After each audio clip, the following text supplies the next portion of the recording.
This segment highlights one pilot's logbook, one mission. And 3 fighter pilots, albeit opposing sides of the mission.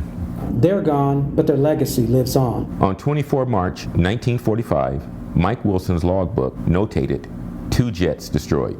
U.S. Army Air Corps' Myron Mike Wilson and Earl R. Lane, and the German Luftwaffe's Alfred Ams. The Tuskegee Airmen encountered and shot down 3 German jets while on the Berlin mission. 25-year-old Earl Lane was academy mates and squad partners with 29-year-old Mike Wilson. Lane is one of the U.S. military pilots officially giving credit for victory over a German jet on that day. Alfred Ams flew the Messerschmitt Me-262 and was credited with 7 aerial victories achieved over about 75 combat missions. According to aircrewremembered.com, Ams had already shot down 3 American B-17 bombers on the day of that mission. He'd also had 1 victory over a P-51 Mustang on a prior mission, and then he ran into the Tuskegee Airmen.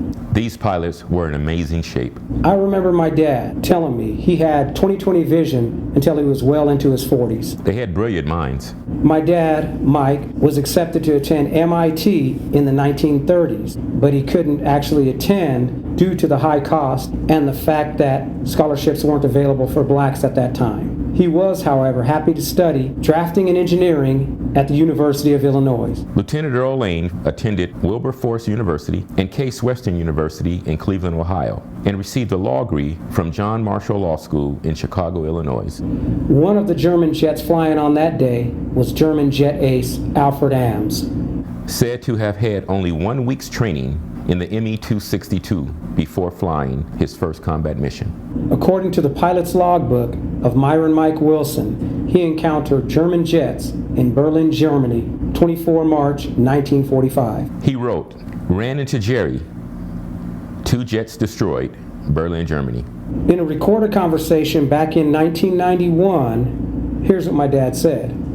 A boy named Lane from Cleveland, Ohio. A boy named Lane from Cleveland, Ohio. We knocked down a jet together, an Me-262. We knocked down a jet together, an Me-262. When I was about 14 years old, I had a conversation with my dad, and this is what he told me. They were flying in formation on one of their longest missions. Before they reached the target, an Me-262 buzzed right by and made him feel like they were sitting still. He watched the jet rapidly begin to pull away. He knew the jet was way too fast for them to catch it, so no one gave chase. Just then, he saw the jet bank hard left. Mike and the Tuskegee Airmen quickly decided to engage. Mike fired all 6 of his .50 caliber wing-mounted machine guns, striking and injuring the jet, but not taking it out. His wingmate, Earl Lane, engaged the German jet and fired his machine guns, causing major damage and taking the jet out. According to the official accounts of the incident, the Me-262 was riddled with bullets, one of which tore away the oxygen mask of Ams at an elevation of about 21,000 feet. Wounded in the face and the left hand by plexiglass fragments, he managed to bail out safely at about 17,000 feet. They watched the jet's engine burst into flames before the pilot bailed out. When the mission was over, they landed, and each of them prepared to debrief with Central Intelligence. Mike discussed his official version with the Central Intelligence officers immediately after the mission. At this point of the war, their planes were actually equipped with cameras, which were activated each time the guns were fired. As protocol dictated, military personnel went to retrieve the video from Mike's plane. They returned and disappointedly advised that the tape was missing. Official entry of this mission was made in Mike's pilot's logbook, but they were not able to officially give credit to Mike for the victory. The notes in his flight logbook and his personal testimony remain the only records of his participation in the victory over the Luftwaffe's jet fighter on that day. Alfred Ams flew the Me-262 Swallow called Yellow 5 on 24 March 1945. It was initially reported that the dogfight killed the German pilot, and his body was found in a tree. However, accurate records later showed that Alfred Ams did not die in the dogfight.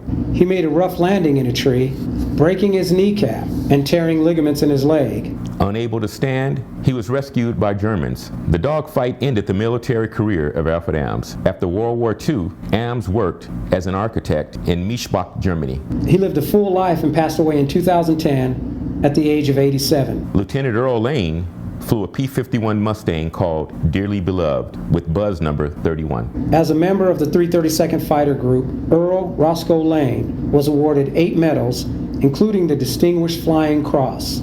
He is one of the first Tuskegee Airmen documented to have shot down a German Messerschmitt 262 jet. Earl Lane was born in Redbird, Oklahoma. He passed away on 6/27/1990 in Cleveland, Ohio. Lieutenant Mike Wilson from Shawneetown, Illinois, flew a P-51 Mustang with buzz number 98. Also a proud member of the 332nd Fighter Group, he received multiple awards, including the Air Medal. After the Korean War, Mike left the military and moved to California with his wife and family. He applied to be a commercial pilot multiple times, but was never hired and never flew as a job or a profession. He rarely, if ever, chose to fly commercially as a passenger. He said that after being a pilot, it was hard to trust someone else at the flight controls, and he felt naked without his parachute. He worked various civilian jobs in the Antelope Valley and lived a full life, passing away in 2001 at the age of 85.